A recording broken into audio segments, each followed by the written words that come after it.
7 years ago, when I started running, I would start with running a set distance of 5 kilometers. Then a couple years later, I upped it to 7, and a couple more years later, I upped it to 10.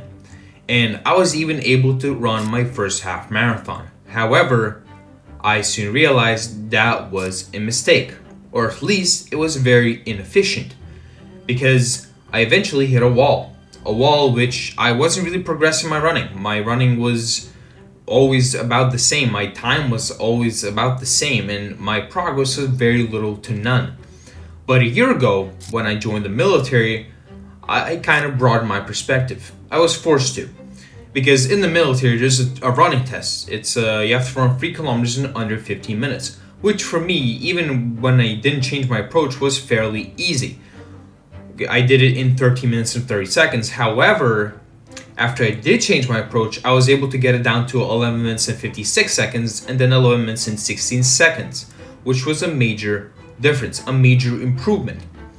So, how did I do it? Well, I couldn't focus on running 3 to 4 times a week, those 10 kilometers. I just didn't have the time in the military. However, I was able to get to do 3 separate runs. One of the runs was a short 20-minute run of 4 kilometers where I would do 5 minutes of 12 kilometers per hour pace, which was like a warm-up, and then the next 15 minutes would be basically a cycle of 2 minutes of 15 kilometers per hour pace and 1 minute of 12 kilometers per hour pace. So you would essentially 2 minutes of pretty high speeds and then 1 minute of slowing down and getting your breath together. The second run would be a 6 kilometer run of a pace of 12 kilometers per hour, under 30 minutes. And the third run would be my usual 10 kilometers. And this approach, even though I ran less kilometers, I ran less time, I was able to achieve better results.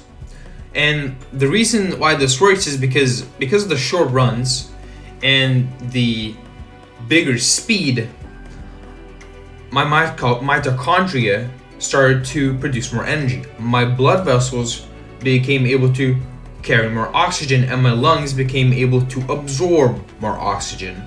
And therefore I improved a lot more.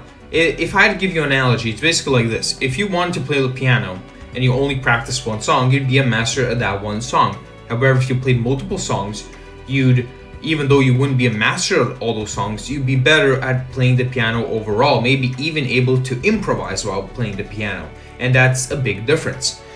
And the same goes for going to the gym too. If you're doing one set of weights all the time, you're going to see an improvement at first, but then you're going to slow down and you'll see nothing.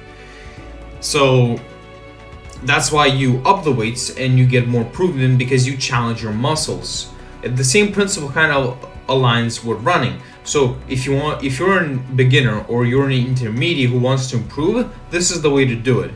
To vary your runs, vary your pace, and to essentially make your body need to adapt so it becomes stronger. So I'll see you on the next one.